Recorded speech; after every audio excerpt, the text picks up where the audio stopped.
All right, let's get into it. Today, we're talking about an idea that's, well, it's kind of like a superpower.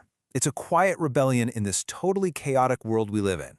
We're talking about the art of being so calm you actually make other people nervous.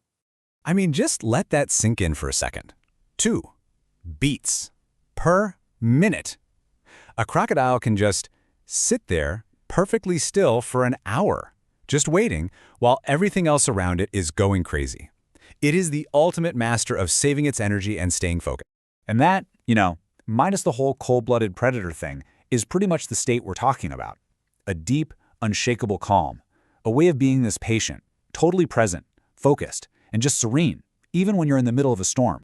But let's be real, that is not the reality for most of us, is it? We live in a world that feels like the exact opposite of that calm, still water. So let's break down this huge contrast between that ideal and our daily lives. See, most of us are playing this frantic, never-ending game. A great way to describe it is emotional whack-a-mole. A feeling pops up, and bam, we immediately smack it down with some kind of distraction. We never actually deal with it, right? We just react on pure instinct. Sound familiar? Yeah, I'm pretty sure it does for most of us. Just look at how normal this stuff has become. Stress pops up, you're scrolling. A little sadness hits, time for a snack. Feeling insecure, you buy something. Or maybe you find the perfect filter. It's just this constant cycle of reacting and never, ever truly resting. And all this running and scrolling and buying and posting, it all leads to this one big question we ask ourselves all the time. Why are you so bone-deep tired, even on days when it feels like you've done absolutely nothing? Well, the answer is pretty simple, and it's actually physiological. You're not lazy, you're not weak. Your nervous system is just completely fried. It's been yanked in a million different directions, running on fumes, and it's stuck on high alert. And here's the biological truth of it all. Your nervous system, it couldn't care less about your follower count or your job title. It has one job, and it asks one question over and over. Am I safe? And every time you jump from one emotional trigger to the next, you're basically screaming at it, no, we are not safe.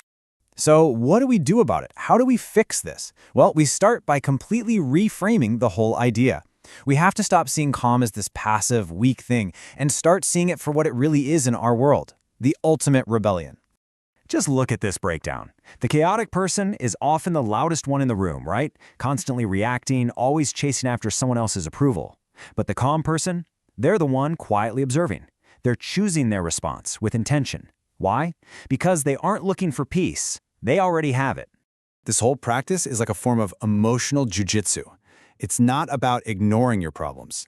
It's the disciplined art of deciding what is actually worth your energy and flat out refusing to let stupid, trivial nonsense rent space in your head.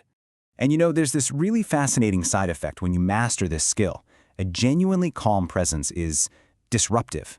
It completely short-circuits people who thrive on drama and chaos. When they throw some bait out there, expecting a big reaction, and all they get back is a thoughtful pause, they have no idea what to do. And in that little space, your peace becomes your power. Okay, so this all sounds pretty good in theory, but how do we actually do it? How do we go from playing emotional whack-a-mole to building what some people call a fortress of chill? First things first, and this is probably the most important thing to get, nobody is born with this kind of next-level calm. It is not a personality trait, it is a skill. It's a fortress you build, brick by brick, with consistent practice. So, what's the training look like? It really comes down to these 3 simple steps. Think of them as your daily emotional reps. Number 1, pause. Just create a tiny little bit of space between what happened and how you'd normally react. 2, observe. Notice the feeling, maybe even name it, but don't let yourself become it. Don't absorb that energy. And 3, build. Strengthen that resilience, one conscious, intentional breath at a time. And your gym for this training, it's your everyday life. It's in that moment you get that gut punch text from an ex. It's when you read a passive-aggressive email. It's when your manager says something condescending. It's when you feel that wave of anxiety you just want to run away from. Every single one of these moments is a chance to do one more rep, to pause, observe, and just breathe. And when you start doing these reps, day in and day out, something really powerful starts to happen. You begin to understand the real, tangible power of your own inner peace. Which brings us to the real reason we do all this work. It's captured perfectly here.